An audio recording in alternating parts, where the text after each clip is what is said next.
What's up? What's up, my lovely dudes? The red hot Raider Rogue Listener here. Oh, shut your mouth, you hater. Shut your mouth, Raider Rogue is walking here. Yeah, the red hot Raider Rogue Listener here. నాకు 22 సంవత్సరాలు వచ్చేదాకా నాకు ఒక bike నడపడం రాదు. 2019 జూన్లో ఒక బండి తీసుకున్నాను. తీసుకున్న కొత్త బండితోనే నేను బైక్ నేర్చుకున్నా. ఎవరైనా బైక్ నేర్చుకోవాలంటే సెకండ్ హ్యాండ్ బండి లేదా పాత బండితో నేర్చుకుని ఉంటారు. బట్ నేను షోరూమ్ నుంచి వచ్చిన కొత్త బండి మీదే 3 డేస్లో బైక్ నడపడం నేర్చుకున్నా. ఓన్లీ 3 రోజుల్లో బండి నడపడం నేర్చుకున్నా. నాకు ఇంత ముందల బండి నడిపిన ఎక్స్పీరియన్స్ కూడా లేదు. సర్ప్రైజింగ్గా ఓన్లీ 3 డేస్లోనే 2 వీలర్ అనేది నేను నేర్చుకున్నాను. బండి తీసుకున్న 6 మంత్స్లో నేను రాజస్థాన్ బైక్ రైడ్ చేశాను. అది ఈ వీడియోలో దాని గురించి ఉంటుంది. ఈ బైక్ నేర్చుకున్న తర్వాత వీడియోలో ఉంటుంది, అది చూడండి.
బండి పట్ల మొత్తం కెమెరా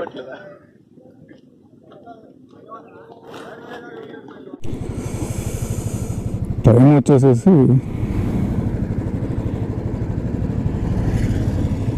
4 అయింది. చలి వచ్చేసేసి 4 డిగ్రీలు అయింది. ఎండ పొడుచుకుని వస్తుంది బాబు, కాకపోతే చలి మట్టి ఘోరంగా పడుతుంది.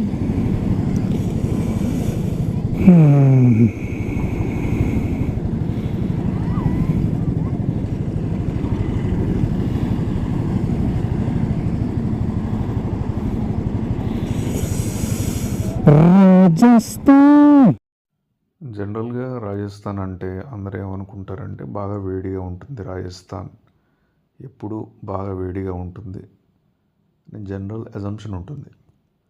బట్ వాళ్ళందరూ చాలా పొరబడుతున్నారు.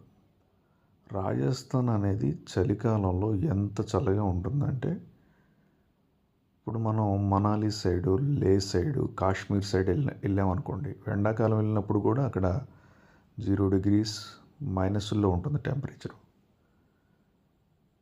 ఆ ఫీల్ మనకి థార్ డెజర్ట్లో చలికాలంలో ఉంటుంది.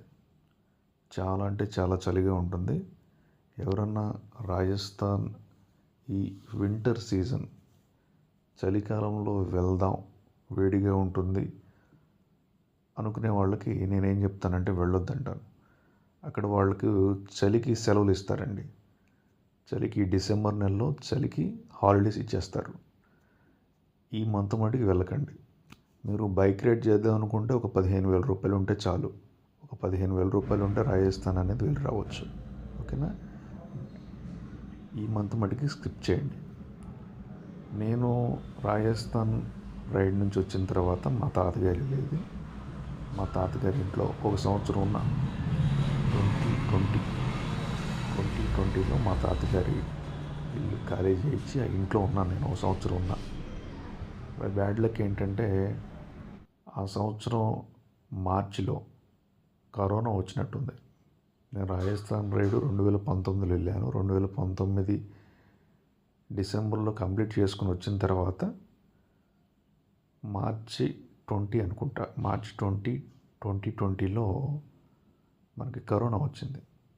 ఈ కరోనా రావటం వల్ల అందరినీ ఇళ్లలోనే ఉండమన్నారు. ఎవరిని బయటికి కూడా రానివ్వలేదు. దానివల్ల ఏంటంటే నా జుట్టు విపరీతంగా పెరిగిపోయింది. ఎంత పెరిగిపోయిందంటే ఆ జుట్టు చూసి చాలామంది భయపడుతున్నారు. జుట్టు ఘోరంగా అంటే ఘోరంగా పెరిగిపోయింది. దాదాపు 1 ఫీట్ కన్నా ఎక్కువే పెరిగిపోయింది జుట్టు.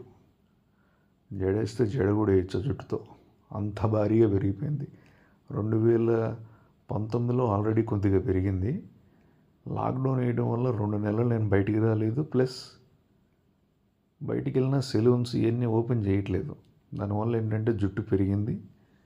ఇంకా నా ఆలోచన ఏంటంటే నేను జుట్టు పెంచుదాం అనుకున్నాను, పెరిగింది జుట్టు బాగా. దానివల్ల ఏంటంటే జుట్టు బాగా వచ్చింది, స్టైలిష్గానే వచ్చింది. బట్ ఆ జుట్టు చూసి చాలామంది భయపడిపోతున్నారు. అందుకని తర్వాత తీయించేసాను.